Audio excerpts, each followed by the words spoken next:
Detachment is a super power. पता है क्यों? क्योंकि जब आप लोगों को, उनके बिहेवियर को, आपको लेकर उनकी सोच को पर्सनली लेना और उससे अटैच होना बंद कर देते हो ना, तब आप अनटचेबल और अनशेकेबल बन जाते हो। आपको फ़र्क पड़ना बंद हो जाता है इस बात से भी कि लोग आपको पसंद करते हैं या नापसंद, क्योंकि इस स्टेज में आप खुद को पसंद करने लगते हो। आपको अपनी वर्थ पता होती है, आप मेंटली क्लियर होते हो और तब आप श्योर हो जाते हो खुद को लेकर और जो काम आप कर रहे हो उसे लेकर भी। आप जानते हो आप किस डायरेक्शन में जा रहे हो, पर दुनिया नहीं जानती। क्योंकि जब आप सबसे डिटैच हो जाते हो ना, तब आप सबके लिए एक मिस्ट्री बन जाते हो। आपको लेकर लोग क्लियर नहीं होते। वो जानना चाहते हैं आपके बारे में पर जान नहीं पाते। और जब लोग आपके बारे में कुछ भी जान नहीं पाते, तब वो आपको आपकी आउट ऑफ पर्सनालिटी से जज करने लगते हैं और आपके बारे में तरह तरह की बातें करने लगते हैं, क्योंकि आपकी आउटर पर्सनालिटी ही उनके सामने है और आपकी इनर पर्सनालिटी उनसे हिडन है। और हर इंसान की दो पर्सनालिटीज़ होती है, एक वो जो वो लोगों के सामने दिखाते हैं और एक वो जो सिर्फ ऊपर वाले को पता होती है, जो होती है आपकी ट्रू सेल्फ, आपकी हायर सेल्फ। और इस कलयुग में लोग डरते हैं अपनी ट्रू सेल्फ से मिलने से, क्योंकि उन्हें कहीं ना कहीं पता होता है कि इस रास्ते पर चलने के लिए और खुद से मिलने के लिए उन्हें खुद से ही लड़ना होगा। क्योंकि दुनिया से तो हम लड़ लेते हैं, पर सबसे मुश्किल काम होता है खुद से लड़ना, और ये बिल्कुल भी इजी नहीं होता।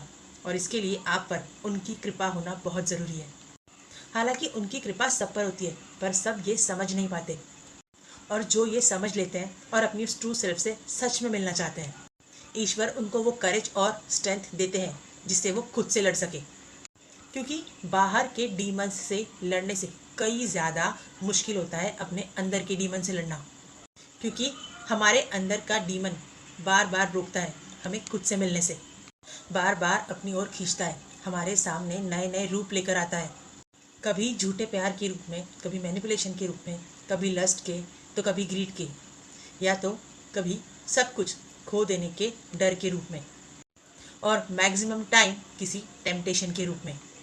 और सबसे बड़ी बात तो ये है कि वो टेम्पटेशन है या टेम्पटेशन के रूप में आया है, ये बात हम समझ ही नहीं पाते। क्योंकि कई बार वो टेम्पटेशन टेम्पटेशन जैसी नहीं लगती। कई बार वो टेम्पटेशन हमें खुशी देती है और हमारे मन को लगता है कि ये हमें खुशी दे रही है, तो ये गलत कैसे हो सकती है। क्योंकि हमारा मन ना बहुत चंचल होता है, ये हमें बार बार वही एक्सपीरियंस कराना चाहता है जो हमें खुशी देता है, जिससे हमें खुशी मिलती है। और उसे एक्सपीरियंस करने के लिए हम इतने ज़्यादा ऑब्सेस्ड हो जाते हैं कि हम सही गलत में फ़र्क करना भूल जाते हैं।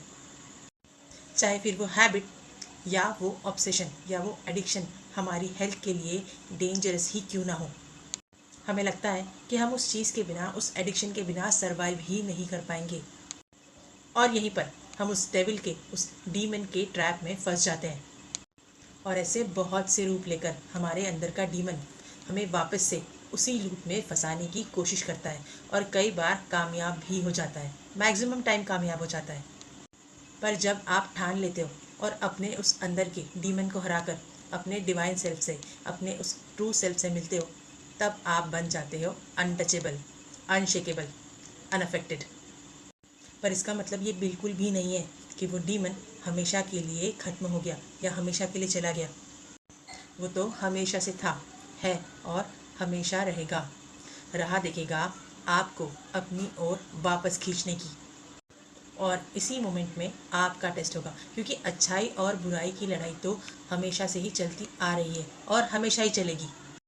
और ये आपकी फ्री विल होगी कि आप किसके साथ जाना चाहते हैं।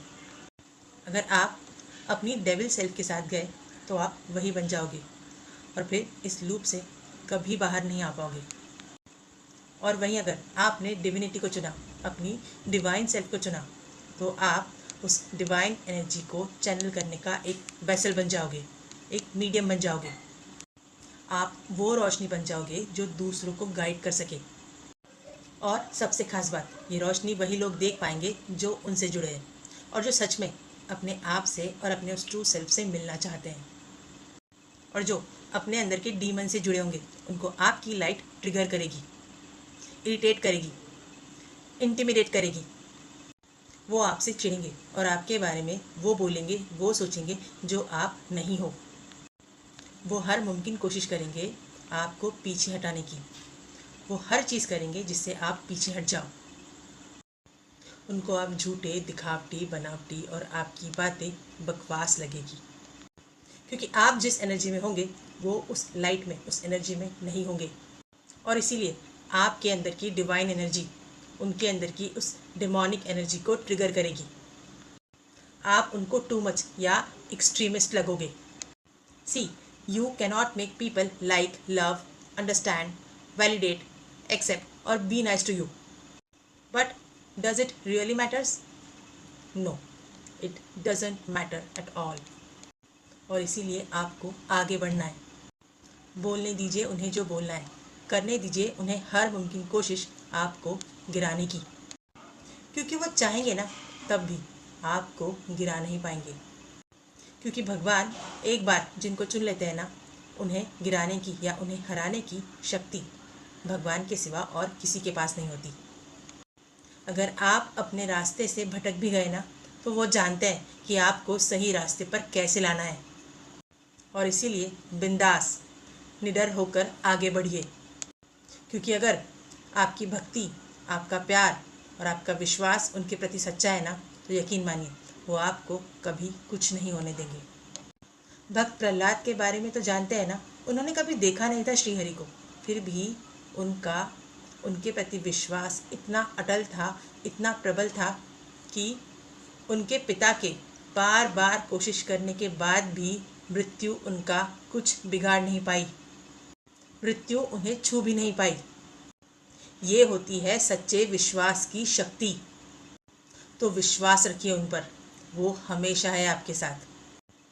इसीलिए कहते हैं, जाको राखे साइया, मार सके ना कोई, बाल न बाका कर सके, जो जग बैरी होए। हर हर महादेव। जय श्री राधे कृष्णा।